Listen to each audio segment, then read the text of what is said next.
Yeah, it is another episode of the Autumn Windbags. RJ Clifford, Juan Soto. Let's have some fun today.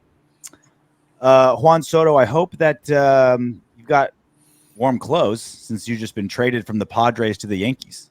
You're going from just gorgeous San Diego weather to the Big Apple. Congratulations. Yeah, but again, the high-class bitches, though, they keep me warm. I would put San Diego chicks up against anywhere. I said high class. I didn't say hotter. True. Yeah. Well, I feel like the less classy ones will keep you warm, right? I feel like the high classy ones are just kind of like. I'm not saying anything bad about San Diego girls, but the chance of you getting a girl with hairy armpits in San Diego is a lot higher. You got a lot of international girls in New York. Not all cultures. Ooh, I mean, ride that pony that way. I mean, I'll tell you this. I've seen more stinky, dreadlock-haired white girls in San Diego than anywhere else. Yeah. Touche. You do get that. Yeah, get a lot. Well, they'll keep you warm. They'll keep you warm. Well, the extra hair. You know? That heat, that funk coming off will keep me warm, I guess. That's why you love your cats so much. They remind you of a hairy hippie San Diego chick. It's just like a smooth transition, you know? That funk is real smooth transition. Something different. that armpit, just body. Oh, bleh. Well, I'm feeling rejuvenated, revitalized after a bye week. It's kind of nice just to just watch some football without having my heart jump out of its chest. It's nice, you know. There was some good games too. And I'm just my feet up, not really giving a crap. Just enjoying, right? Not just drinking for fun and not drinking for my nerves. Nice change of pace. So a report came out, Hondo Carpenter from SI. And we'll get to Hondo here in a little bit, but I wanted to address this.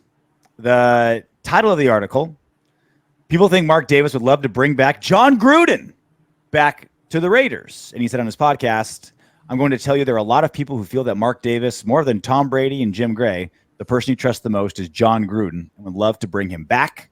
I'm hearing from multiple people around the league that if Jon were willing to drop his lawsuit, they believe the NFL would give a passive nod to go back and rehire him. Everyone keeps talking about Jon Gruden. So a lot of moving parts here in this report. First off, is he going to drop the lawsuit? Every report we've seen has said he wants to burn everything down. This is about principle. He doesn't need for money. I mean, the chance to coach again is probably the only thing in the world that could get him to drop the lawsuit. But he's got time on his hands. Like, he can just wait for discovery. He can wait for all this stuff to happen and leverage that. Because it seems like he's in the driver's seat in this lawsuit. And also, is it a guarantee that even if he's suing the league, he can't coach? Like, I know obviously muddies the waters, but is that like a hard and fast rule that if you're in a lawsuit with the league? Yeah, like Al Davis was suing the league before breakfast once a week, right? Like, he can. Yeah, so that's my point of view. What's stopping Jon Gruden from coaching again if he wins the lawsuit? Mm-hmm. Nothing. Especially the Raiders, especially if this is true. Jon Gruden is gonna win this lawsuit. If he pursues it, he's gonna win. He just has to wait it out. It's gonna be a waiting game because there's gonna be a lot of motions and there's a lot of stuff to muddy the waters. Okay, the NFL's got endless funds. Then you have attack on all the funds, all the money that each owner has that they're gonna try to stop things from happening. Yeah. But if Jon Gruden stays the course, he's gonna win this lawsuit. You're that confident? Yes. I've seen Dr. Soto before. I've never seen Attorney Soto before. No, this is as slam dunk as you can. If he lives long enough for this, the proceedings to go all the way through, he's gonna win this lawsuit. So you've been running through court filings. You've been looking at data. I like your confidence. I don't have to. Clearly, I like your confidence. I think any reasonable person can look and see that by what went public, how it went public, the fact that nothing else was said to be found and nothing else was given or shown. It just that by itself, okay, tells me that there's no way that Jon Gruden, if he just follows, it's like, dots his I's and crosses his T's and lowercase J's and all that stuff, he'll be fine. He's going to win. So what's stopping, if Mark Davis really does want to hire him back, what's stopping Jon Gruden from coaching in the NFL if he wins the lawsuit? Nothing. Yeah. Nothing is stopping him. So if I'm Jon Gruden, I think he'll get what he wants out of it. Like, he'll get to discovery and he'll clear his name. Going the potentially 10 years of litigation to a jury or to a judge and have a ruling, I'm not as confident as you, but I am confident that he'll get to like the point where his name, you get to discovery and the evidence can be out there that he clears his name. I think Jon Gruden, what he wants is to get football hating pussy out of there. Mm-hmm. That's what he wants. Yeah. Now, if they go into discovery and a lot of stuff's being discovered, and then they're like, look, drop this stuff. We'll get rid of football hating pussy. We'll figure something else out. If you want to coach, go ahead and, whatever. We'll leave it wide open for you. Yeah. That's only about a year away. That's only about a year away. Okay. So him coming back, I mean, what does that look like? What's the timeline? What has to happen? Well, it's discovery is going to have to be, the lawsuit's going to have to go into a discovery phase. So it won't be this next season then? No, it's going to have to be, like I said, it's going to be a year. It's going to be a year from then, a year from now, where something can possibly happen. But yeah, it won't be before then, because I mean, unless everyone in the NFL knows exactly what they're going to find in these emails, and they're like, look, let's just get rid of football hating pussy now, and then let's talk to Gruden and see, look, we're going to get rid of him. If we do that and you want to come back to coaching, we'll say, okay, that can happen in the next couple of months. Because these motions are not, they're losing every single one. The NFL is losing every single one. And it's not like it's like a big deal, like, oh my God, wow, they're losing this one too. Like, no, it's like common sense. They're losing every single one. I think Mark Davis would love to have him back. One, because obviously of how highly he thinks about him, but two, I bet he can make it work where he doesn't have to keep paying him not to coach, right? He's just like, oh, let's get right back into the contract. Just come back in, right? Like, hey, you got a couple of years on free on my dime, but let's get you back. Let's pick up where we left off, right? Ipso facto, you work for me. You're right. Yeah, you're just right by. So he's like saving money there, and he loves him. And also, I think the big part of it too is I think Mark Davis felt like I feel like it can be really impulsive with his decisions. And like he'll say, I'm going to stick it out for the long run. I'm going to give Josh McDaniels at least 3 years. I'm going to do X, Y, and Z. And I feel like he felt like he had to can Jon Gruden quick. I really feel like just what I know about like just PR and how the 24-hour news cycle goes, I think if he just kind of like suspended him for a couple games, he could have came back and not have taken all that crap. I definitely think so. I think it would have blown over. Nope. And he could have had it back. What would happen if he did? Maybe what would happen if he did? Maybe from the court of public opinion, maybe, but not in the NFL.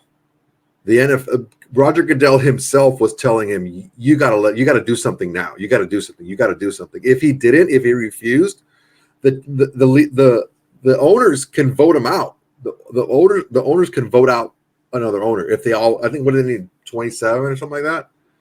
Has that ever happened? It could. For not firing a coach because of emails? I don't know, man. You can minimize it by but I'm telling you, at the time, the crap some owners have done and not been canned over some emails. They haven't had the backing of the commissioner to make him do it. Mm-hmm. The commissioner was telling Mark Davis, you got to fire him. You got to do something. You have to do it now. You have to do it. Pressuring him over and over again. What would the commissioner have done?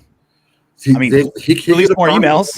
He could look. It's politically. He can go to the top guys that have influence over other guys and say, look, he doesn't want to do it.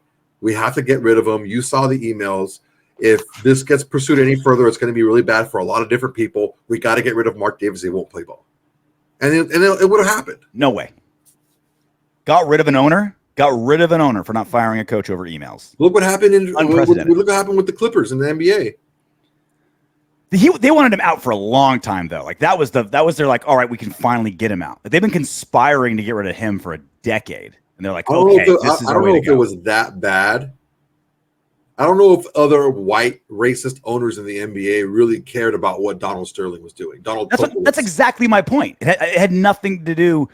Those things that he said to his girlfriend that got out isn't even top 10 most racist things Sterling ever did. Like he was a slumlord. That was like, oh yeah, I know. Black, you know what I mean? Like, and no one was trying to get rid of him before this. They wanted him out, but there was no way they can do it just because he was just bad. And they didn't care about the. They don't care about the. See, look, you're saying they wanted him out for business everybody reasons. in the NBA wanted him out. I don't know that was necessary. What I'm saying is there was a lot of owners in the NBA who gave two craps about what Donald Tokowitz was doing. They didn't care. I think it was probably doing the same thing. It was the business end they cared about, not the racist. Exactly, and that would have been an issue if Jon Gruden would have stayed. It would have been a business bad for the NFL at the time. We're looking at it now in the lens of where it is now, but at the time, it was a huge deal. It was the biggest thing there, and there was a lot of groups out there with all this cancel culture out there, dude. It wouldn't have blown away. It wouldn't have blown over. Oh yeah, it was huge for. It blew over because they fired him. That's why it blew over. I think a suspension would have gotten it done. We can have this argument forever. Fact of the matter is, I think Mark Davis felt forced that he had to do it. I think he would really like to give a double bird to everyone that made him fire Jon Gruden and get him back. Welcome back. Mm-hmm. Another discussion on this exact same line. Jeremy Fowler, insider, he's predicting regime change. The Raiders will likely have a new regime in place, which tends to result in quarterback changes. Fourth-round rookie Aiden O'Connell has shown some promise, but whether or not they stick with O'Connell, the Raiders must do something with Jimmy Garoppolo's contractual future. So the main part of the article is about what are they going to do at quarterback, right? You're stuck with Jimmy G's contract. You have Farva, who's playing okay. You definitely got to upgrade, blah, blah, blah. But my biggest thing was the Raiders will likely have a new regime in place. Are you looking at that as ESPN's Jeremy Fowler is showing inside info, or is it just statistically interim head coaches almost never get the head coaching job? I think it's probably that. Okay. And there's one big thing here that a lot of people don't talk about. So I'm going to walk back a statement that I made earlier, maybe a few months ago, or maybe a month and a half ago, about just wanting a coach. It's very difficult for that to happen, and I'll explain why. If you have a coach that's just a head coach, he has to hire an offensive coordinator and a defensive coordinator. Mm-hmm. It's a freaking offensive league. It's what it is, right? That's the rules are in place. Scoring's down this year, but the rules are in place for offenses to freaking kick butt. Okay. If you have a really kick-ass offensive coordinator, he's going to be the first in line to get a head coaching job, and he's going to be gone. Then you have to replace the offensive coordinator. If your head coach is the offensive coordinator, you don't have to worry about that. Yeah. You are the offensive coordinator. So that's why I think that's why you see a lot of offensive coordinators that are head coaches, because the offensive, train can keep on rolling even with changes underneath. If you have just a guy that's just a head coach, it's more difficult that way. Okay. So you're saying that because AP wouldn't be defensive coordinator, offensive coordinator, his chances are even lower. Yeah, they're hurt by him not being the man. And he talked about that and about him being involved in the game planning and stuff, but he's not putting together the game plan. He's not calling the plays during the game.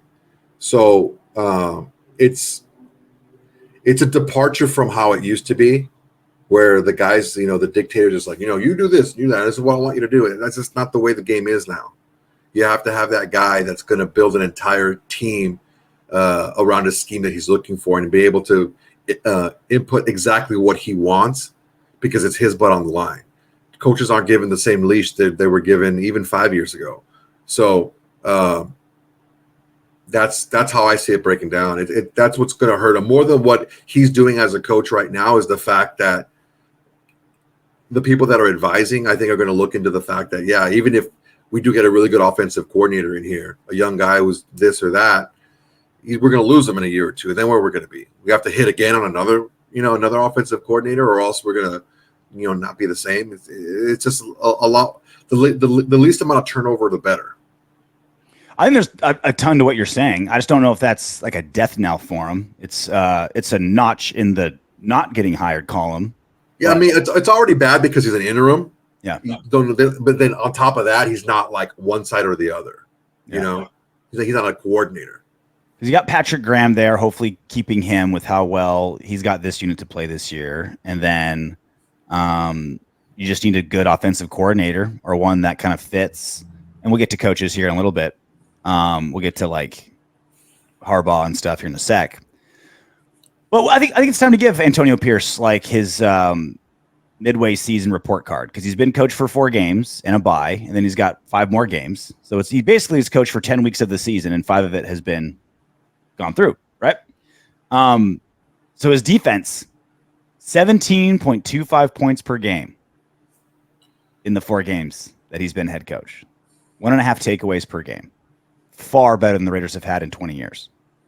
Now, it's a small sample size, but still. Offense, not good. A couple of rough offenses. Rough offense. 2 of them at least. Yeah. Offense, 19 points per game, giving away 1.25 turnovers per game. But I will say this. This is what I'm really curious to see, and we'll get to the Vikings breakdown here in a little bit. Is the juice that Antonio Pierce brought to the Raiders, 2 parts of it.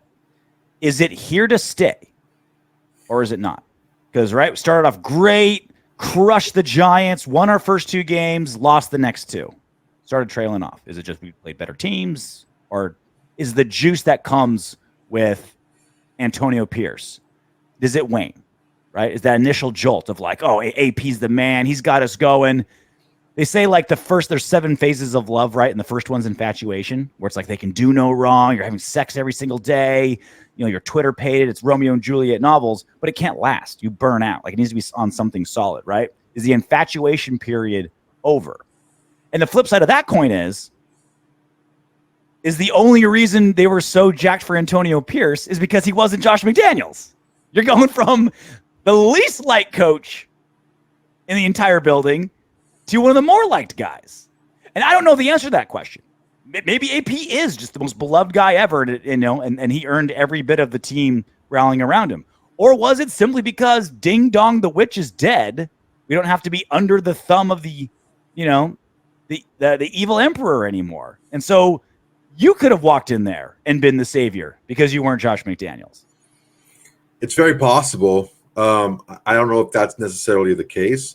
I know that everyone did like and respect Antonio Pierce, even when he was just the linebacker coach, right? Yep. A lot of players have talked about the conversations they had with Antonio Pierce earlier in the season when he was just the linebacker, just picking his brain about winning attitude and the little things. And then it's not just the linebackers either. It's the guys on offense too. So I don't know that was necessarily the case as far as that goes. But when the flash wears off, right? Like if you're in a fight, like you're all juiced up in the first round, whatever, are you ready to go? Mm-hmm. After that first half of the first round, it's about your technique. Yeah. And now that's what we're seeing. It's about not just the technique of the players, but the technique and what the coaches have learned. We saw questionable decisions made by both Antonio Pierce and Coach Bo in the Miami game, and we saw us fall apart in the second half offensively against the Chiefs. So once that, because you can be hyped up for a game, and I think Antonio Pierce does get the team hyped up to start the game, but after that hype kind of wears off, you're pulling from your technique. You're pulling from what you know and what you're experiencing and what your level of competence is. And if it's just not there, that's what we're seeing. So what is his halfway report card to you? What's the grade? I think that he gets a B-. Okay. 2-2 is not great, especially when he had winnable games. Now, you look at where we came from. No one has a crystal ball and can say, well, we would have not been 2-2 if we had Josh McDaniels. Who knows? The Giants and the Jets are that bad, okay? But would it have looked the same? Would the players have felt the same? Would we have a springboard going into these last 5 games if we still had Josh McDaniels and went 2-2? I don't think so. I think that with Antonio Pierce as the head coach, we have a better shot of finishing the season stronger than if we had the old regime in there. Mm-hmm. So for that, but again, it's a results-based business, and 2-2 going 8-9 or 9-8, that's not going to get it done. You need to get to double digits. So the offense doesn't look great. 19 points per game isn't great. Nothing to write home about. The defense looks good. 17 points a game, sweet, but we got to fix this second half that we had the last couple games. Yeah. So the jury is still out. What do you give them? I think a B is good for exactly like what I've always said. Like it's not where you are, it's where you've been, right? Like how did you get to where you are?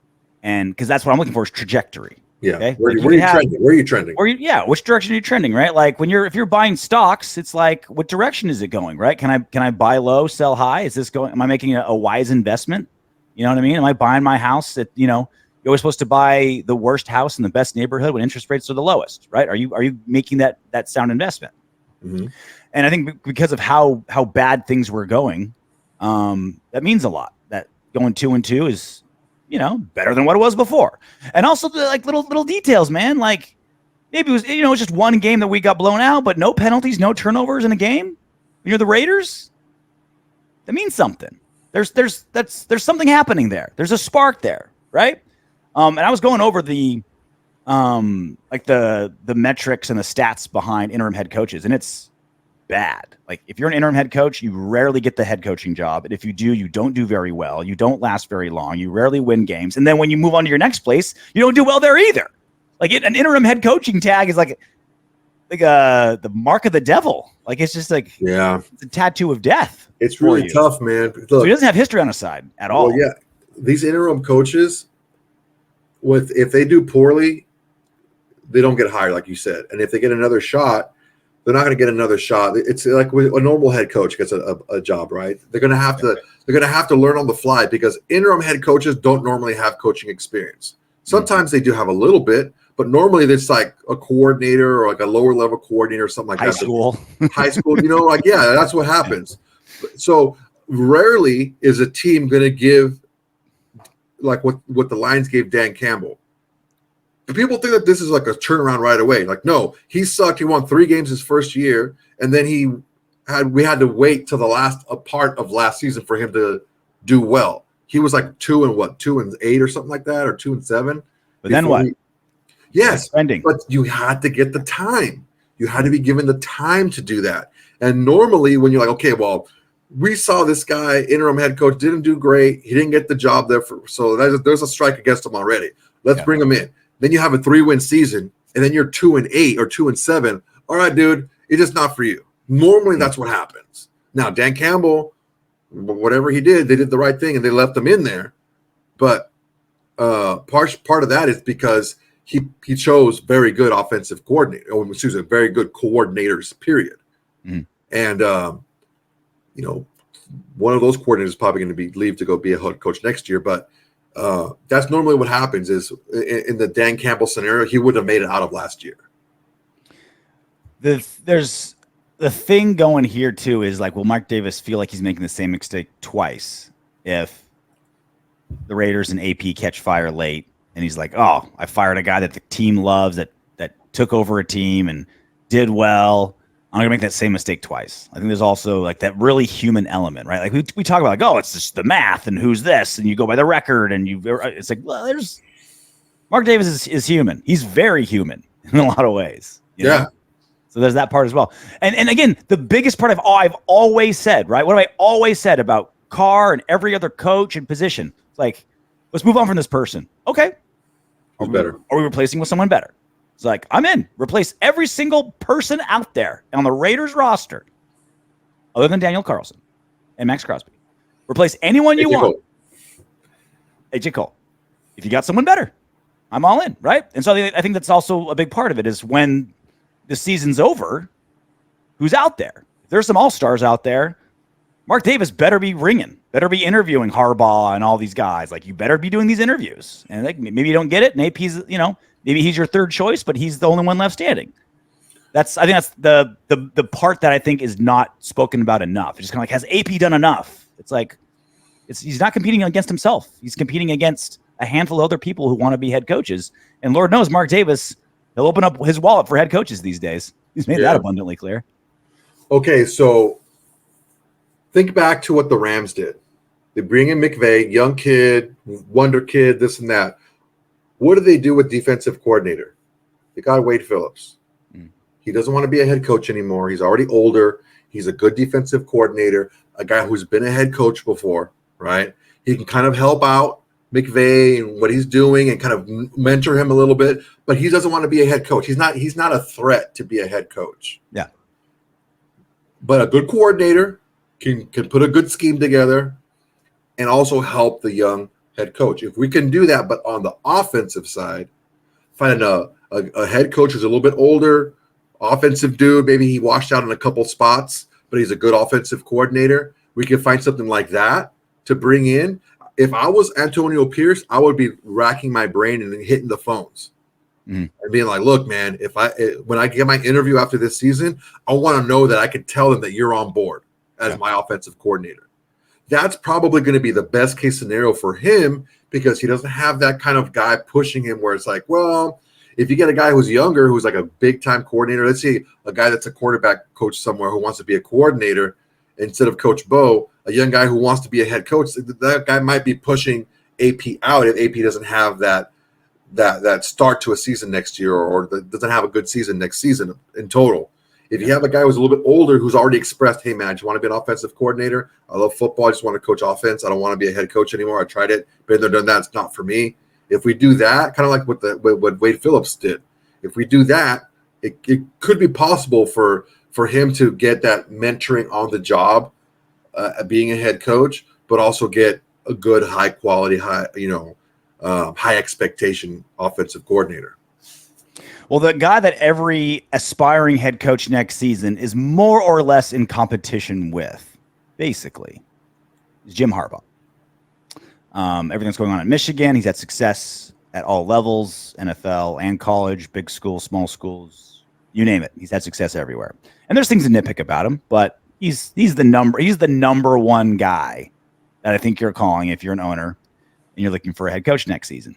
And we live in like in our Raiders bubble a little bit, our silver and black bubble. It's like, oh, I want to get this guy. I want to get this guy. You think, do they want to come here? Jim Harbaugh more or less has his pick of head coaching jobs next season. And there's exceptions, but I would say he's the most sought after head coach next season. Would he want to go to the Raiders? If you're Jim Harbaugh, Soto, are you saying, make me an offer, and if it's competitive, I'm going with you, Mark Davis? Yeah, I think his top two are going to be the Raiders and the Bears. Okay. I think those are his top two spots that he would want to go to. The Bears because he played there. He knows the city. He's kind of a, tough, no-nonsense guy. He coaches in Michigan, which is not too far away. And the Raiders because he started his career there, and he was, by all accounts, he was very close to Mr. Davis, and he was the quarterback coach when we went to the Super Bowl, right? I think so. Yeah, so he's seen the success there. He's seen, the last time we had success. I would see that would be a draw as well. He knows that Mark Davis isn't stingy. He's going to pay. He's going to pay him well. He's going to give him a leash. He's going to give him a lot of autonomy. And the Bears still have all those Panthers draft picks. They might have 2 top 5 picks. That could be something that's going to be luring for him. As long as the Raiders have been bad, the Bears have been bad even longer. Yeah. So it could be that's the savior coming back and blah blah blah, this and that. So I think both of them have an appeal, but I do think that the Bears have a little bit of a stronger appeal, not just because the Bears can give Jim Harbaugh everything that the Raiders can, but they have a little bit more draft capital to. And this is a pretty stacked draft class. Yeah, it's even better and it's even deeper than last year, but it's also better and deeper at the main big positions. Yeah. A lot of good tackles, wide receivers, a lot of good quarterbacks. Obviously. Like it's huge. Like a lot of good edges, a lot of good, maybe not too many deep tackles, but a lot of good edge rushers are out there. Good corners. So there's a lot of like where you want to get good quickly. There's a lot of those out there. So if you have a lot of high picks, definitely can make a big splash. I'm with you. I think the Raiders and Bears are tied for number one for where I think Harbaugh would go. And I'll get to the Raiders in a second, but just there's two other teams I wanted to bring up that I think are in the running, but I think they're third and fourth. I think the Chargers are going to fire Staley, unfortunately. He's gone. He's gone. I think he knows it too, which is why he's getting all snippy. Right. The one thing that was keeping him alive is blowing the media. But the answer's going to be the same, so you can stop asking it. Like, welcome to sucking, Staley. You're going to have to answer questions. Sorry. Done. And that Chargers job has got to be pretty appealing, right? You got Herbert, you got Pro Bowlers everywhere. It's the best roster, I think, out of the teams he could go to, more or less. I just don't think the Spanos family will give him the like 15 million that he wants. That's the problem. That's a big issue. Number one. Number two, that roster is oft injured, and you started to look old. What movie is that from? Let us know in the comments. So old. You got Herbert, yeah, fine, but everyone else who's of anything value in that team is old and off injured. Bosa, Mack, James, even your second year tackle Slaters get hurt all the time. Eckler's not going to be back. Williams, Allen, like all your main people are old or off injured. So I don't know if that's such as nice a landing spot as you're making it out to be. The talent's certainly there, and I've tried to put myself in like a successful head coach's mindset. And it's like, oh, I can get them healthy. Oh, they're just weak mind. You know what I mean? Like that feels like a Harbaugh thing. You know, like I can turn them around. But you make great points. They're all off, and they're all expensive. You know what I mean? Old, expensive. Yeah, the most expensive guys are the ones that are hurt the most. Brutal. I think the Panthers are also going to be in the running, but that's I think fourth. Just a bad roster. There's no draft capital, man. Bad roster. Yeah. Tough. Bad roster. They blew their wad last year. They effed up. The Raiders. So there's a report from Sportskeeda. Our sources say Jim Harbaugh and Mark Davis have a very good relationship for a while now, and the Raiders would be a natural fit. Several factors come into play. First and foremost is the existing regime, Champ Kelly, Antonio Pierce. Some people in the league believe Davis will keep Kelly and Pierce around if the team finishes strong. As mentioned in this article from November 4th, there's a groundswell of support for Kelly within the Raiders organization. So here's the kick. There's also the question of Mark Davis being comfortable with the head coach once again being in full control, a.k.a. Jon Gruden. And the more we kind of hear about it, feels more like Josh McDaniels had more control than maybe people were originally led on. Like the original press conference when they asked Ziegler, what's the power dynamic? And he's like, I have, roster control. I am the general manager. Well, yeah, if you listen to Hondo, that's what he wants to hear. So there's that element too. And that's the other part I think that hurts with Chicago is I don't know if Chicago's willing to give up personnel decisions and total control to Harbaugh. So, and this is the thing, I'm not against a coach also being a general manager. I'm not against that. It didn't work the last two times. Clearly, it doesn't work hardly at all, man. I mean, it worked with Belichick for years. It's worked with Pete Carroll for years. Brady worked with Belichick for years. That defense, he still has a good defense.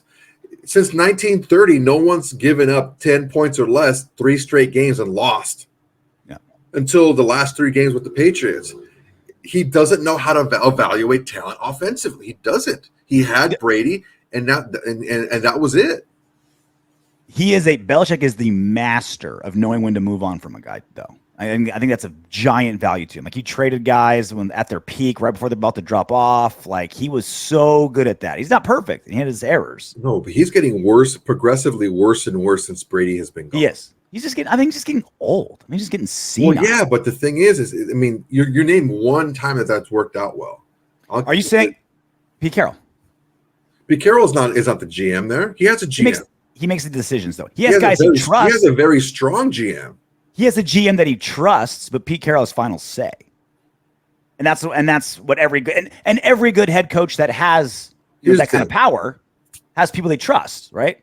I've been a huge fan of Champ Kelly from the very beginning. I don't know if you remember that, but when they named him as the assistant GM, I was huge. I was all on board on Champ.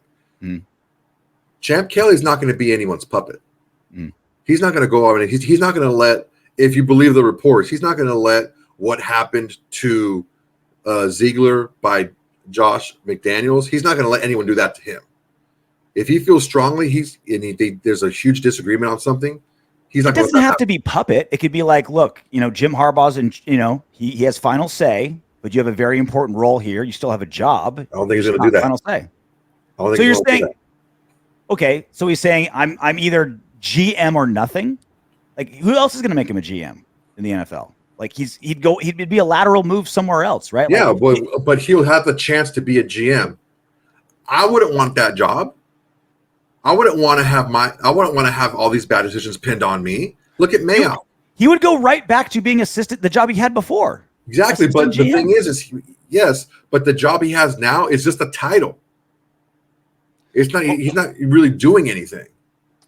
But that's my thing. Is like if he's not, what are the chances Champ gets an actual full-fledged GM job next season? Probably really, really low. What about the next 3 seasons? Think like a GM. The next 3 seasons, I think it's pretty high. Learn under Harbaugh as assistant GM, right? Like learn what not to do. Learn what not to do by watching what Harbaugh does. Maybe. I mean, look, he's a successful coach. That's one of the reasons why he was run out of San Francisco. He didn't like the personnel moves that they were making, and he was really vocal about it. And they're like, you know what, dude, we're tired of you. He's basically like, I want to hit a home run and I want to be GM for a job he's not going to get. You know what I mean? It's like he's holding out for something that's not on the table. You're not going to be the GM next season, probably. Like unless it's Antonio Pierce, right? Like you're you know what I mean? Like I don't know. I think I don't think because Harbaugh wants personnel decision making, that is the end of it. He needs good people around him. He's look. College, there's no perfect head coach. I know, right? I understand that, but you have to understand this too. Even coaches who have been in the NFL before, coaches coming from college to the NFL haven't fared great lately. Mm. The coaches that are the new coaches that are doing well in the NFL are the coaches that have been in the NFL for a few years, and then they get a head coaching job. Harbaugh's already done well in the NFL. I understand that, but I said he hasn't been in the NFL for a while. I would rather have a guy that's won everywhere and hasn't been in the NFL for a while. Like he's already has the track record if he can do it. And there's no perfect formula. Like Jim Harbaugh could flunk out, but no one has a better resume than Harbaugh. I'm not saying I'm against Jim Harbaugh. What I'm against is giving a head coach full control again, especially a head coach that has no GM experience. What would you rather have? Jim Harbaugh with full control or Antonio Pierce and Champ Kelly? I don't know. That's what it comes down to, right? More than that. I need more than that. What are the staffs look like? Like I need more than that. Whatever they want. They'll have full control over that. Neither. Then I don't know. I don't have enough information. And that's my point, right? It's like discussing like quarterback. It's like, oh, we should have Caleb Williams next season. Like, well, we're not. Are we going to give up four first rounders to grab him? Like, no, right? Like, I want this and this and this. But what's on the table? Daniels well, I better take Jaden Daniels. But my point is, if that's a Harbaugh demand, I think it's something that you have to hear out. I agree. You have to hear him out, but I don't know that it's really iffy to me and it's really telling that the team didn't really reach its potential until after Gruden was fired. Mhm. He had the chance to do it 2 years prior, and he took a dump at the end of the year the last 2 years. So that's him not learning from his mistakes. So you have, and by all reports, if there's anyone who has a bigger ego than Jon Gruden, it's Jim Harbaugh. Mhm. We've seen him ego his way out of jobs before. Yeah. Okay, so let's not think that we're going to get this, happy-go-lucky guy, that's going to be patting backs and kissing babies and shaking hands. No, we're going to get a Gruden-esque type of guy, a gruff, rough, not always agreeable, not always the nicest guy type of guy. That wins everywhere. That wins in spurts, yes. That wins better than anyone else that's going to be available as a head coach. That has won in the NFL in the past. Why did he? If he was winning 10, 11 games a season, he can be the biggest jerk he wants. He wasn't going to go anywhere. But the team was getting worse and worse. He got Michigan out from being Ohio State's little brother. Like that's hard. Michigan's a big program, dude. Michigan's a flagship program. They were always the bitch of Ohio State. It goes in circles. It goes in spurts. It's been decades. Just like UCLA and USC. We can't beat UCLA every single year. You guys have spurts where you win a couple times in a row. But it takes something. It takes something special to flip that around, right? It takes Harbaugh coming in because Ohio State owned Michigan for years and years and years, and it takes something special coming in. That's the same thing that happened when he went to the Niners. That's the same thing that happened then when he went to Stanford. He hit, and then it started to kind of level off. He left Stanford quickly before that happened, and Shaw was able to kind of let it stabilize for a couple of years, and then he finally took the drop off after the admissions things got a little bit weirder for him. But he's been to Super Bowls before it faded off. He's taken Michigan out from under Ohio State's shadow into the playoffs. I'm not saying I don't want the guy. I'm trying to let you know why there's some reasons why you wouldn't want the guy. He does. Every single coach comes with, of course, some cons. And if you're looking at resume, he's probably the most accomplished resume. If you look at the pros and cons of what you want out of a head coach, the most important pros, he has by far the biggest, right? A long history of winning at every level. We have a very recent history of doing not so great, giving a coach who does not have GM experience total control. But that's clearly the wrong two guys to do it. And to say it's like being married twice and being like, look, marriage doesn't work. It's like, well, you married two psycho bitches. Two strippers. You married two strippers. You married two strippers. Like, you had a girl next door. You're Marty Jannetty from the Rockers. You married two strippers. Yeah. It's like, listen, maybe you should, maybe it's not the marriage that's the issue here. And also two guys with bad histories of GMing.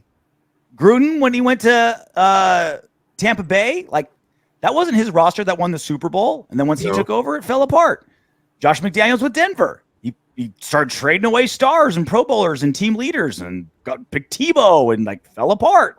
Two guys with histories of not doing that well.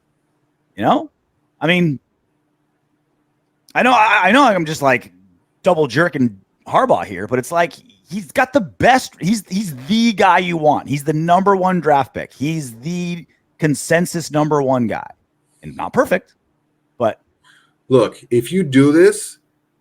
If you're Mark Davis and you pull the trigger on this and you make this happen, you gotta sit in it. If you crap the bed, you just gotta sit in it. Just wallow. Yeah, you can't have a quick hook. Yeah, you can't do it. Well, we're out of the bye week, and so is our next team. Raiders versus Vikings going down Sunday afternoon window. Vikings 3-point favorites at home for us. Over under 40.5, double bye week, like I mentioned. I don't know if the Raiders are rested, but I am. And it's like I mentioned kind of earlier. This is a great test for me to see what type of team comes out because we needed the bye. Every team at this deep into the season has bumps and bruises. Good, another week to let it all kind of heal a little bit. But is that Josh McDaniels, the buzz that came from firing Josh McDaniels, is that gone? Because it feels like, we won 2, then lost 2. Now kind of a dull bye week, right? Everyone had a couple of days off. They're not in the office anymore. They're not walking by Josh McDaniels' office and seeing like the phone cord pulled out of the wall and like the picture frame shadow that was there, the sticker on the window. It's like you can still make out Josh McDaniels on it. Yeah, like the O and the C is gone, that kind of thing. Like that wears off, right? Now it's just like, hey, that's worn off. Now what do we have? Are we actually rolling here? And this is a great test for that because it's 5 weeks after a bye week. Is what is happening? Is it love or infatuation the players have with Antonio Pierce? It's going to come down to the execution. It's going to come down to how the team finishes, not just how they start, but how they finish this game. If we see what we saw the first 2 weeks, we can say maybe we got something here. If we see what we saw the last couple of games, maybe not so much, because this team is only going to ride that high for so long. They're going to want to have the results because, dude, we could have lost under freaking McDaniels. Yeah, it's cool. I like you. You're better. You're cooler. I like hanging out with you more. I like chilling with you more. But ultimately, I want to win. Mm-hmm. The Vikings have given up the most turnovers in the NFL, 24. And I feel like the Vikings, when they started off, they were like 1-4, 1-4 or something like that. 1-4. Were they 0-4? They were 0-3. 0-3 and then 1-4, right? And yeah. I watched those games and I was just like, this is the best 1-4 team I've ever seen in NFL history. Because they lost some close ones to some monsters, to some really good guys. And I'm just like, this is a good football team. This is a NFC playoff team that just had some really bad luck to start. We mentioned the turnovers at just the wrong times, played the really good teams at the wrong times. This is a team that's way better than its record. They're really well-rounded. We'll see how they come out. The fumbles have been an issue for them. Fumbles are a huge issue for them. I don't know how many times they've benched each one of their running backs for fumbling. You even had probably one of, if not the best receiver in the game, fumbling at the goal line trying to reach the ball over, which would have changed the outcome of that game. Yeah. So if we can keep doing what we've been doing defensively and going for the ball and knocking the ball, I think we can, or knocking somebody out, as Maxx Crosby did. Yeah. We can definitely get some turnovers. They're going to give you a couple. This is a team that I think we can let beat itself. Because they have a knack for doing that. And I only say that because we're coming off of a game where we gave up no turnovers and had no penalties. I think this is the game because they have a good run defense, right?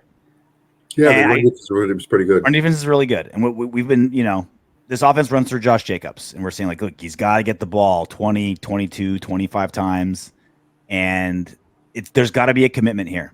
Because if he runs the ball, his first 10, 12 carries, and he's averaging 1.5, 2 yards per, right? If he's 12 carries in and he's got 20 yards, and Bo's like, all right, we're going to start slinging. Loosen up that arm, Farva. There could be some problems. That's what I'm saying is I know you hate every time I talk conservative, we need to play conservative. 24 giveaways from this team. The quarterback coming in with no eyebrows, that the honeymoon phase is over. It's not his fault. It's not his fault. Honeymoon phase is over. And it's kind of, you can make mistakes. You mentioned all the running backs. Yeah, all the time. It's almost like you got a golf coach and your swing got worse. Mm-hmm. You started pointing out all the things you were doing wrong.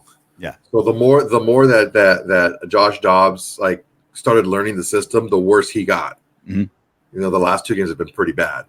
That's what I'm saying. Yeah, I get it, man. Oh, I understand. There's a reason why he wasn't a lock starter where he was before. If you just let him go out there and proven we can play, yeah, for sure. Mistake-free football. I know we got blown out to the Chiefs. It was a pretty mistake-free game, right? That was about as mistake-free as you can be. Yeah, we got blown out, but again, like I said, it's just the red zone. 2 drives. Yeah. 2 drives been different. It would have been a different game. It's Andy Reid, Patrick Mahomes, the tight end that will remain nameless. All those things. Yeah, all that stuff. But look, right now, the Vikings, they are not. If we continue to run the ball in the second half, he had what did Josh Jacobs had like 2.8 yards of carry last game. Mhm. Well, when he had a huge game against the Dolphins, against the Jets, who were a really good defense too against the run. Jacobs had a really good yards per carry last game, but only because he had that 66 yarder. It was high. Yes. It was like in the fours, but against take away the big one. Like against the Dolphins, he had like under 3 yards of carry. Well, he had under 3 yards of carry until he had that 40-yard run against the Jets. Yeah. So it's like that's what you got. But now run was also in the second half. You keep wearing them down and wearing them down and wearing them down, and you're going to pop one home run. But the thing is, you got to keep consistent. You got to keep stick to it. And this is not a Jets run defense. They're good, but they're not the Jets. I mean, they're not even the Chiefs run defense. Even the Chiefs are better run defense. Yeah. And then that's when people crowd the line. If you get one really good block like Michael Mayer had, there's no one to stop you. Yeah. If you crowd the line, and that's one of the things I was saying in the pregame show is they like to crowd the line and then drop back late. Well, if you crowd the line, there's no safety back there, and you pop one, you just make one guy miss, and there's nobody in front of you. That was the perfect run play where it's like you need your a running back almost always has to make someone miss. Like it was so perfectly blocked at the line of scrimmage. He had one corner and he did the sweet like shake and then just enough stiff arm, leg. Just like it was like a double move with a stiff arm, just perfect on a corner. Put on the burners. It was just it was so beautiful. If it was a 75-yard run, he may have got tackled on the 1-yard line. He was getting. But the thing is, look, this is what the Vikings want to do too. They want to confuse with alignment. So we got to just stay consistent running the ball, even if we're not getting much from it. We still have to do it because that is the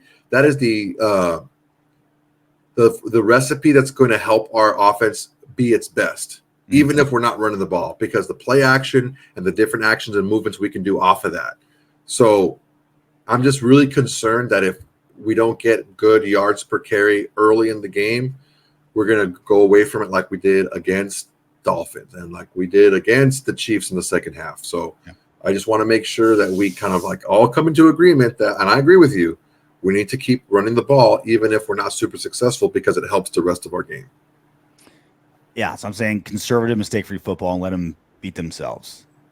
Well, not just that, but conservative, mistake-free football is our best bet to play our best offense. Mm-hmm. We're not going to be our best offense having, like I said before, like, dude, I didn't want Carr, who's a much more accomplished and a much more experienced quarterback. I didn't want him throwing the ball 40 times. Yeah. And we're going to have freaking Favre throw the ball 40 times? No, dude, that's not the recipe for success. If we do end up behind, it's probably going to be Justin Jefferson. He's back. He hasn't played since week 5. But this is the good thing. The Vikings haven't scored 21 points in back-to-back games in their last 2 games. Haven't scored 21 points. If this defense can get to Dobbs, get a couple turnovers, we're set. Their offensive line is pretty good. Mm-hmm. Very good. Yeah, so I think that Jefferson, they said that he's not a lock to play, but if he does, which he probably will, he's going to be on a pitch count. He's not going to play his normal, 80, 90% of the snaps. He's not going to play all that. So it's not going to be like we're going to get 100% of him. I would have rather him not play, but I mean, he's not going to play his full load.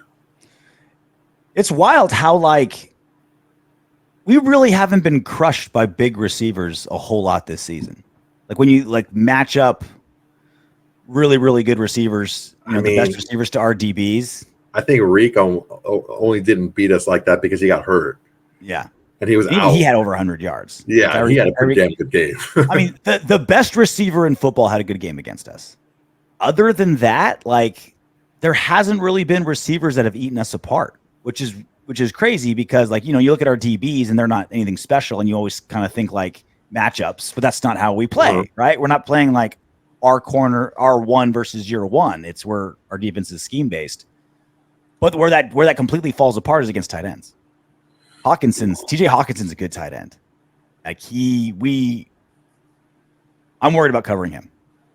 He's gonna have a big game, man, because as good as our linebackers have been in zone coverage, they're not very good at following linebackers. At following tight ends. And he's a damn good tight end, man. He is about as tight end who will remain nameless-esque as you're going to find in the totality. Yeah. He can block as well. He can get open. He can make the tough catch. He is really a really accomplished tight end, and he's probably going to be their most consistent weapon because I don't know that Jefferson's going to be back 100% if he does play. Defensively, Daniel Hunter, he's pretty scary. I think he's like second in sacks, right? It's like 13 sacks. Is it Daniel or is it Daniel? Is it Daniel or Daniel? It's spelled Daniel. It's spelled Danielle. Yeah. But I don't want to call him Danielle. There you go. Let me checking. Roger, checking. Yeah, he scares me. He scares me and Hawkinson scares me. Like you mentioned, Justin Jefferson's back, but we do okay against receivers, and he's not 100%. That's what I'm saying. We got to keep this game away from being like matchups. You know what I mean? We can't have like just matchups. It's got to be like schemed really, really well. Injuries. Maxx Crosby didn't practice on. We're recording this on Wednesday night. He didn't practice on Wednesday, which isn't a great sign, but obviously he's being handled with kid gloves. Colton Miller did not participate either. I don't know what his status is, but we're hoping, our two best linemen are going to be able to play. It's going to be a must if we want to run the ball the way we need to, and if you want to give Favre enough time to be able to do what he needs to do against that secondary who can be beat. Mm-hmm. We need to be able to give him time. We need to have our guys back. Anything else before we move on? Not really, man. I think it's going to be a game of execution. We're not. It can get away from us quickly because they do have a lot of good playmakers on their team. But I don't know that our defense is going to be. We're not like big play type of defense where we're going to give up a lot of big plays. Yeah. So depending on Jefferson, if Jefferson's almost all the way back, he can beat anybody. It doesn't matter who you are. Keep everyone in front of you. Make them move the ball at their own pace. Let them make the ball out. Got to punch the ball out. 24 giveaways. Get that ball out. Punch a player or two out too. Right? Go for the ball. If you end up with a chin, so be it. That was such a hard punch, man. That was so nasty. That was a nice uppercut. Ready to see Autumn Windbags? All right. Yes, I'm ready. Corey Yanahan, 7865. I was at the game too. Kansas City Chief game that I was at. I think I'm cursed as well. The Raiders have lost the last 4 I've gone to. Drew Brees' Saints back in the day, and the last 3 I've been to, I've been against the Chiefs. Why you keep going to Chiefs games, bro? That's your problem. You're going against Drew Brees and Patrick Mahomes. Hey, I went to a Chiefs game. Tim Brown returned a punt. For a touchdown? Yeah, badass. Well, then you need to start going to these games. I almost died. I literally almost died that day.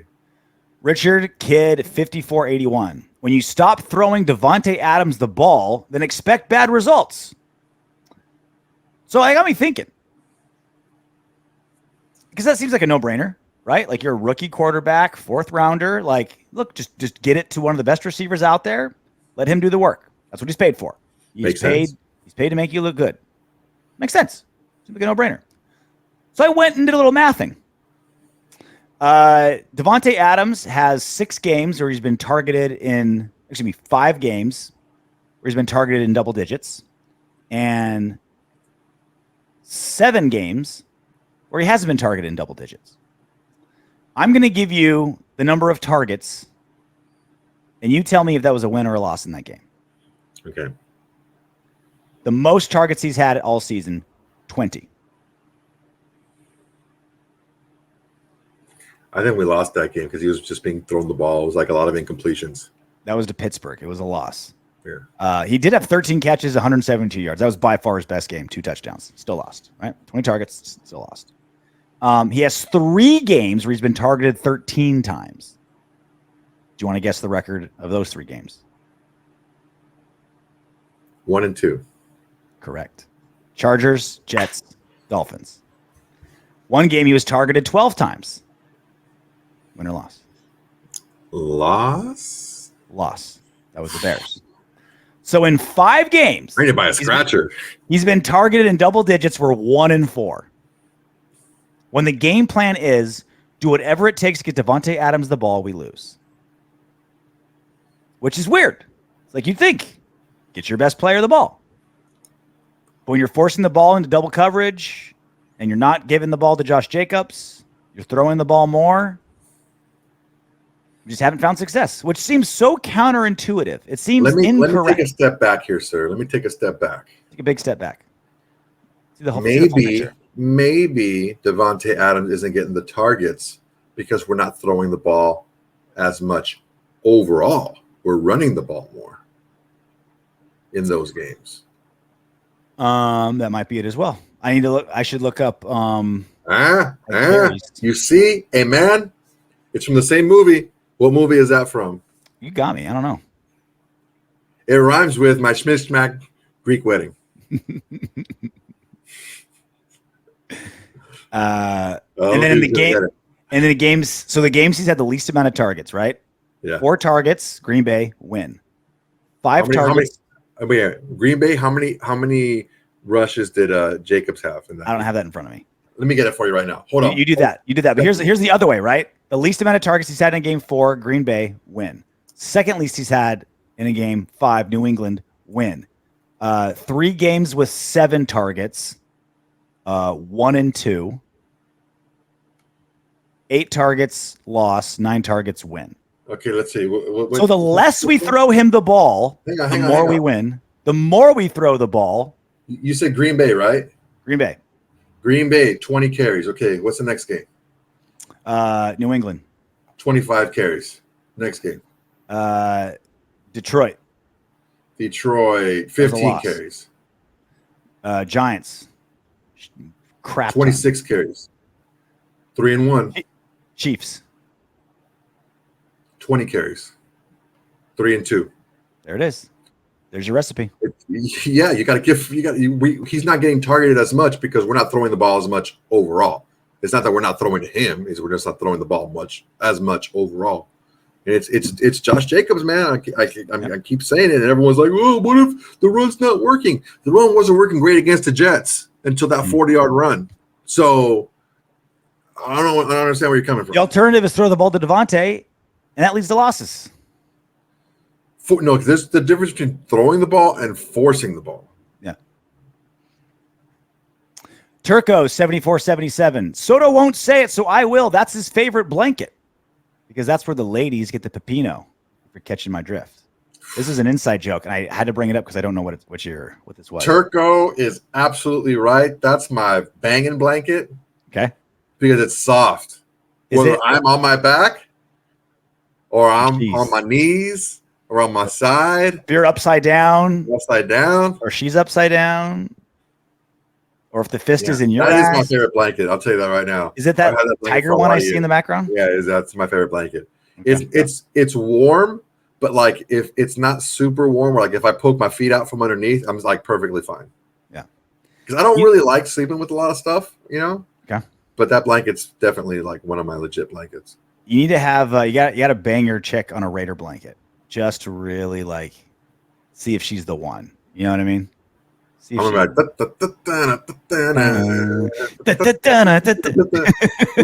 Autumn is a Raider. Pillaging just for fun. He'll knock you down and upside down. Damn. And laugh. He's conquered and won. All right, that's it for us. Like, comment, subscribe. You guys know the drill. Been a little quiet. You're just like, I'm a Raider. Next time I bust it out, I'm going to say that. If she grabs her stuff and leaves, you're like, all right, say la vie. You're not the one. If she like rolls back, if she even like kind of rolls her eyes but still kind of chuckles, you're like, okay, you're the one.